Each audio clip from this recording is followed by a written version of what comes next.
La réforme des retraites à présent avec Nathalie Arthaud. Bonsoir, porte-parole de Lutte ouvrière. Bonsoir Thomas Soulier, chef adjoint du service politique de BFM TV. Bonsoir Sophie de Menton, vous êtes chef d'entreprise, présidente d'Éthique, entreprise de taille humaine indépendante et de croissance. On va se demander dans un instant si c'est immoral d'être riche aujourd'hui, puisque c'est le débat qu'a lancé Emmanuel Bompard de la France Insoumise ces dernières heures. D'abord, allons à l'Assemblée, faire un point à l'Assemblée. Alors, que dit exactement Emmanuel Bompard? Il dit, dans un pays dans lequel il y a 10 millions de pauvres, 12 millions de personnes qui vivent dans des situations de précarité énergétique, être milliardaire en France aujourd'hui, c'est immoral. C'est immoral, Nathalie Arthaud? Moi, je ne l'aurais pas dit comme ça. La question, je crois qu'il faut se poser, c'est comment, en effet, une poignée de très très riches accumule en une journée, peut faire en une journée plusieurs dizaines de millions d'euros. Comment peuvent-ils s'enrichir à ce point-là en une journée? D'où viennent ces richesses? Pour moi, c'est la seule question qu'il faut se poser. Et ce que je sais, c'est que ces richesses, elles viennent de notre travail, elles viennent de notre labeur, elles viennent du travail qui est bien sûr fait par les ouvriers, par les employés, par les techniciens, par les aides-soignantes, par tous ceux qui contribuent au fonctionnement de la société, par les cheminots qui permettent aux salariés d'aller sur les entreprises et de les produire, ces profits, de les produire, ces richesses. Donc moi, ce que je tiens à dénoncer, c'est une société d'exploitation. Parce que la réalité... Elles ne sont pas redistribuées ensuite, ces richesses? Bien sûr, la preuve, c'est la preuve qu'ils ne sont pas redistribués. C'est la preuve que, vous savez, en réalité, c'est précisément parce qu'ils bloquent les salaires, c'est précisément parce qu'ils ne veulent pas que les salaires suivent l'inflation, parce qu'ils ne veulent pas embaucher, qu'ils ne veulent pas alléger la charge de travail, qu'ils font des profits incroyables comme ceux que l'on voit aujourd'hui. Ce matin, j'ai entendu Victor Castanet. Il a expliqué comment dans les EHPAD, vous savez, c'est... On a commencé l'émission avec ça. Le journaliste qui a fait son enquête sur les EHPAD, il a expliqué que les propriétaires, les actionnaires des EHPAD, qui en imposant des tarifs très très chers et aussi des conditions de travail dégradées et même en fait inhumaines, qui étaient même proches de la maltraitance pour les anciens, cela avait créé plusieurs millionnaires. Voilà d'où viennent aussi tous ces profits. Donc moi, c'est ce que je combats. On va donner la parole à Sophie de Menton pour les aussi. Salaires, pour nos retraites, on fera maigrir un petit peu ces grandes fortunes. Faut-il taxer les riches, Sophie de Menton? Alors, je voudrais quand même dire un tout petit mot, parce que vous avez raison de ne pas vouloir utiliser le mot immoral. Le fait de gagner de l'argent n'est pas moral ou immoral. Ce qui est immoral, c'est ce qu'on en fait. Ou ce qui est moral, c'est ce qu'on en fait, bien sûr. Alors, votre question était, pardon? Est-ce qu'il faut taxer les riches, en fait, dans le débat sur la réforme des retraites? Où ils sont le plus taxés. Est-ce qu'il faudrait le faire davantage? Alors, je voudrais, et vous serez bien d'accord avec moi, nous avons besoin de gens pour payer les infirmières, pour payer les hôpitaux, pour payer tout ça. Et pour ça, il faut les impôts des milliardaires. Donc, si vous les impôts des milliardaires... Alors, je finis. Donc, il faut que vous fassiez revenir le maximum de milliardaires en France pour qu'on puisse les imposer. Le montant d'impôts que paie Bernard Arnault est hallucinant. On va lui dire merci de reconstruire une partie de Notre-Dame avec son argent. C'est quand même pas une mauvaise utilisation. Il a essayé là d'ouvrir à Saclay avec Polytechnique un centre de recherche extraordinaire. Et il y a des gens comme vous, pleins de bonne volonté, qui ont dit nous ne voulons pas de l'argent du capitalisme, donc nous ne voulons pas de cet argent. À l'étranger, on lui demande de venir créer ce centre de recherche. Il a dit non, je vais rester en France. Bien. Donc, ce que je veux dire, c'est que je ne comprends pas pourquoi on accuse l'argent. L'argent est un moyen, ce n'est qu'un outil. Vous avez parfaitement raison. L'argent est le fruit du travail. Le groupe de Bernard Arnault, c'est le fruit du travail. D'ailleurs, je pense à ça parce que c'est quand même le plus riche du monde. Ah, pas de chance, hein, les Français. Là, vous n'avez pas de bol. Il faut vite le faire partir. Hein. J'espère que vous allez vous employer. Plus de milliardaires en France.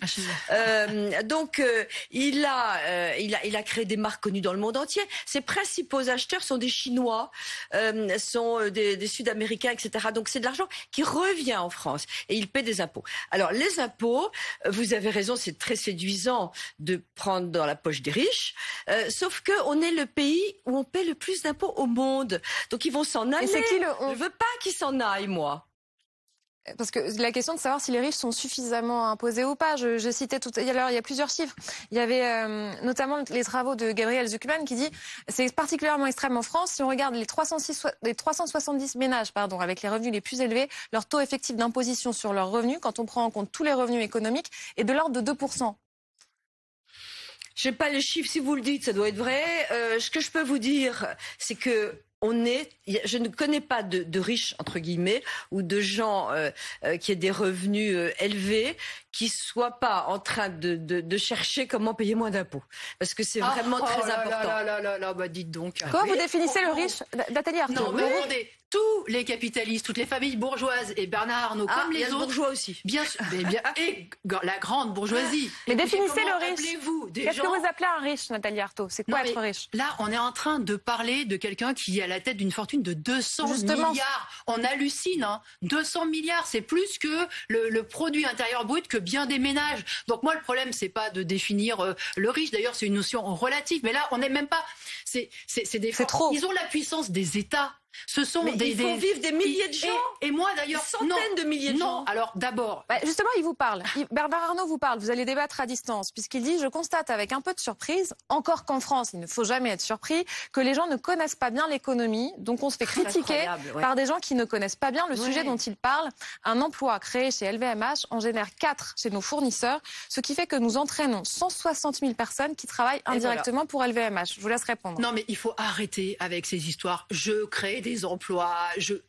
Des emplois, vous savez, il y en a des millions à créer. Des millions à créer, ne serait-ce d'abord que pour soulager les cadences ou dans les 160 000, c'est pas assez? Dans les hôpitaux, dans les EHPAD, dans l'éducation nationale, dans les transports, il y a des millions Il vous dit que je crée Donc, 160 000 emplois. Oui, bien ça, sûr, c'est vrai. Avec 200 milliards, si vous voulez, je pense qu'il a un petit peu de quoi, effectivement, créer quelques emplois. Mais c'est ce qu'il fait. Mais moi, ce que je sais, c'est qu'en réalité, cet argent-là, y compris l'argent que l'État Non, mais l'État n'a pas d'argent. C'est l'argent des riches, l'argent de l'État. Il n'a pas d'argent. Alors ça, c'est... L'État n'a pas d'argent. Il a l'argent qu'il prélève. Éhonté. Tout à l'heure, vous avez expliqué que c'était grâce aux capitalistes que les caisses de l'État étaient remplies. Où est-ce qu'il le prend, l'argent? Où est-ce qu'il le prend? Il le prend dans ma poche, et y compris le prend dans la poche du plus pauvre. Du plus pauvre. Pas des capitalistes, dans la poche du plus pauvre. Il le prend dans la poche de tout le monde. Tous les chiffres sont connus et c'est un mensonge si vous dites le contraire. C'est bien sûr. On ne paie pas d'impôts quand on n'a pas de revenus élevés, vous le savez très bien. Ça vous gêne d'être mise devant la réalité?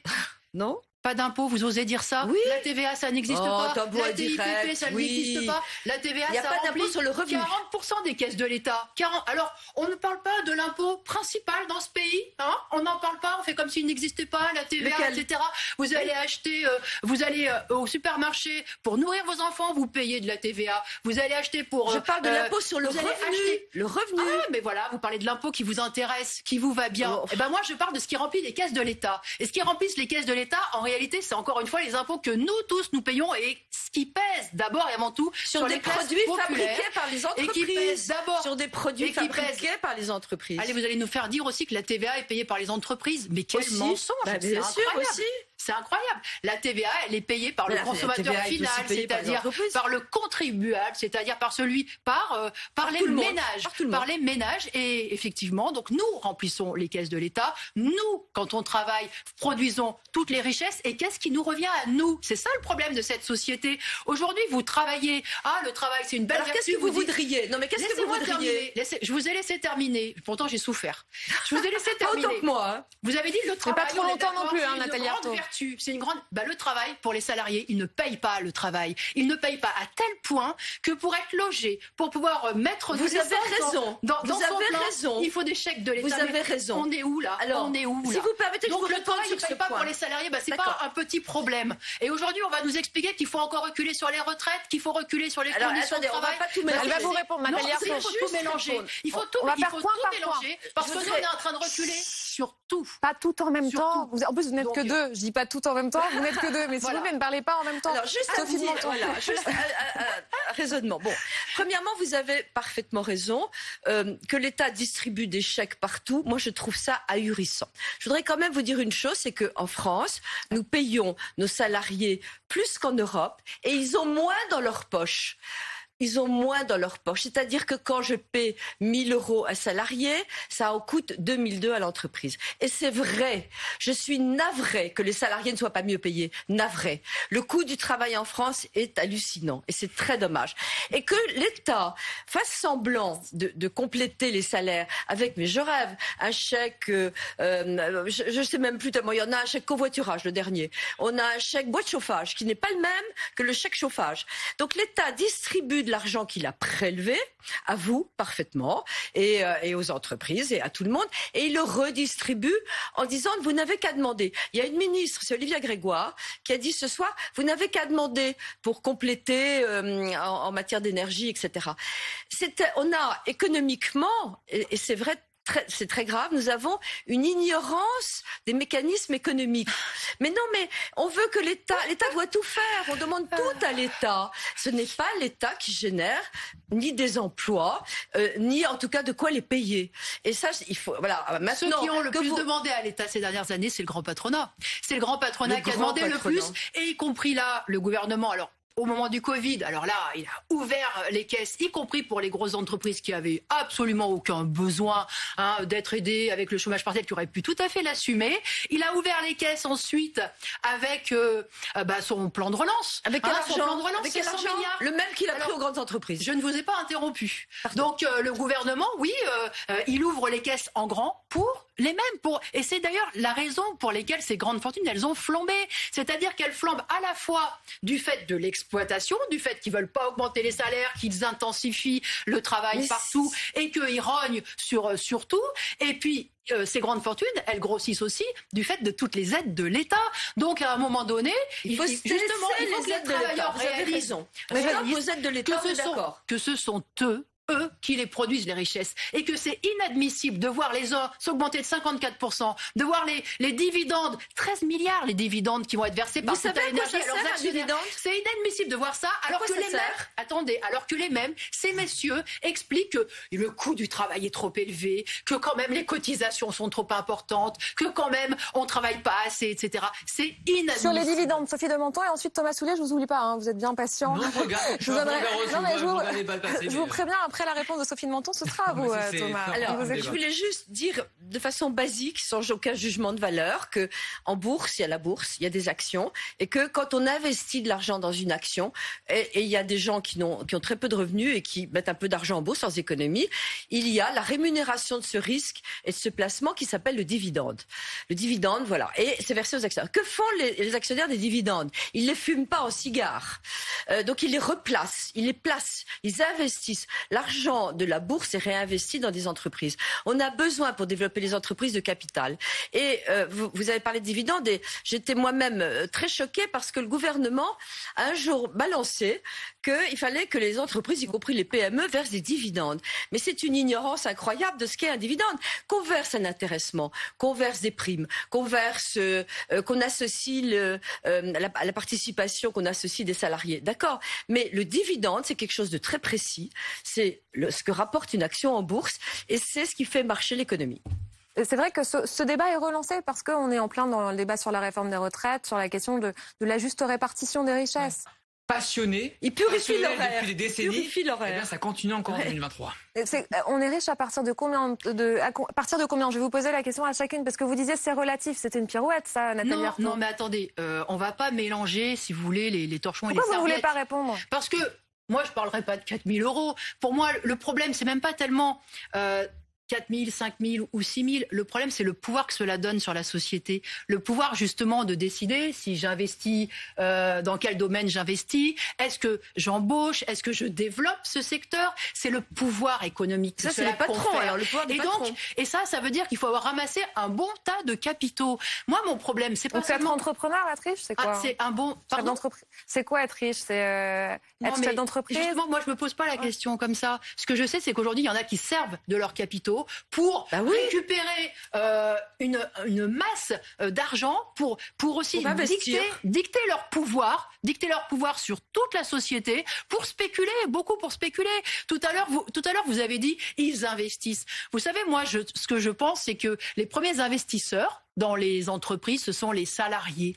Ce sont les salariés parce que eux, ils y vont tous les jours. Ils investissent leur vie dans leur entreprise. Ils y mettent leur santé. Ils y mettent le meilleur d'eux-mêmes. Ils y passent l'essentiel de leur temps. D'accord, donc j'ai compris la réponse. Plus grands investisseurs. Sophie de Menton maintenant de répondre. Court, non, mais je termine si chacun fait des réponses de 5 minutes, justement, oui, mais à 19h c'est fini. À 19h c'est fini. Qui sont toujours. Je pense pas que Jean-Baptiste Boursier va vous garder après. Hein. Non, mais on a un horaire à respecter. Sophie de Menton, rapidement s'il vous plaît. Votre définition du riche. C'est effectivement un pouvoir d'achat élevé. On est toujours le riche de quelqu'un. Quand on demande aux Français ce que c'est que d'être riche, ils trouvent riches ceux qui ont à peu près 50% de plus qu'eux. Donc chacun voit la richesse, mais c'est une définition qui est très subjective. Je suis assez d'accord avec vous. Ce qui est important, c'est les gens qui ont réussi à capitaliser, qui arrivent à investir. Et là, moi j'aime bien l'idée que vous disiez que ce qui est important, c'est quand on est riche, c'est de pouvoir créer du capital, créer encore plus d'entreprises. Et c'est ce que vous dites, et c'est vrai. Non. Je pense que c'est quelque chose de très utile. Sauf que vous dites vive les riches, quoi. Pardon ? Vous dites vive les riches alors que Nathalie Arthaud ne dit pas. Je dis qu'on a vive les riches. Non, à bas l'exploitation, vive les travailleurs et leur lutte pour se faire respecter. On va se mettre d'accord sur une chose, c'est que moi je trouve que l'entreprise c'est formidable et les entreprises et les salariés disent j'aime ma boîte. C'est une fête que j'ai lancée il y a 20 ans et c'est vrai que les salariés sont heureux dans leur entreprise, qu'on fait tout pour le faire de plus en plus parce que le rapport au travail a changé. Hein, oui, vous voyez bien. Alors, s'il vous plaît, Magali Chalet, Magali sauvez-moi. Oui, Magali. S'il vous plaît. Je vous voyais lever les yeux pendant que Magali égrenait certaines propositions. Est-ce que il va y avoir donc cette nouvelle journée de grève, de mobilisation nationale mardi prochain. Est-ce que vous craignez une grève qui dure ? D'abord, tout le monde craint une grève qui dure. Non, c'est pas ce que montrent les sondages. Moi, je la souhaite, si vous permettez par exemple. Pardon ? Je la souhaite. Très bien. Moi, je souhaite que le pays fonctionne. Je souhaite et surtout, ce que je souhaite dans cette réforme des retraites qui a été mal ficelée, mal préparée. On n'a pas associé d'ailleurs suffisamment les chefs d'entreprise pour savoir ce qu'il fallait faire. Le travail des seniors, ça nous regarde, etc. Et ce que je voudrais surtout, c'est qu'on arrive à payer les retraites. Quand vous aurez un actif qui va payer pour un non-actif, on va pas y arriver. J'ai qu'une peur, et on ne le dit pas assez aux gens, c'est qu'on ne va pas arriver à payer les retraites si on continue comme ça. Donc c'est une réforme qui ne me convient pas particulièrement, mais qu'il faut absolument voter. Il faut allonger l'âge de la retraite. On a devant nous 10 ou 15 ans, et heureusement après la retraite. C'est compliqué. Je pense que le niveau des retraites, effectivement, derrière un geste qui a été fait, est insuffisant. Je pense que c'est extrêmement compliqué, que ça a été, je trouve, mal travaillé, mais qu'il faut absolument reculer l'âge de la retraite. Et vous êtes pour la grève générale, vous l'espérez encore ? Écoutez, un actif aujourd'hui entretient de plus en plus de milliardaires. Et ces milliardaires sont toujours plus riches. Donc, ils devraient pouvoir effectivement permettre aux retraités de vivre dignement. Donc, vous voulez Bernard Arnault paie votre retraite. Moi, je pense que si on arrêtait de payer autant Bernard Arnault, alors il n'y aurait aucun problème pour payer nos retraites. Vous êtes prof d'économie, vous pouvez pas dire ça. Mais vous revenez toujours à Bernard Arnault. Non, mais c'est pas que Bernard Arnault. C'est que, si vous voulez, l'argent qui manque pour les retraites, c'est l'argent qui manque pour les salaires, c'est l'argent qui manque pour les embauches. Il faut augmenter les salaires, pas l'âge de la retraite. Et ça veut dire, vous aurez moins, effectivement, de dividendes si vous faites ça. Donc oui, c'est un rapport de force qui a amené. C'est du communisme, même pas. C'est fini. La richesse des milliardaires est juste le reflet du fait qu'on subit et qu'on recule sur nos salaires. Merci. Et sur tous nos droits. Vous savez que vous avez un point commun. Vous aimez toutes les deux les mêmes couleurs. Je ne sais pas si c'est saumon, rouille, on nous dit bois de rose. Vous avez raison. Le rouge, c'est un peu normal pour moi quand même. C'est pas rouge, Nathalie Arthaud, c'est une autre teinte. Oui, j'ai remarqué qu'on avait des tons qui s'accordaient très bien. Mais il y avait au moins ça ce soir. Merci aussi.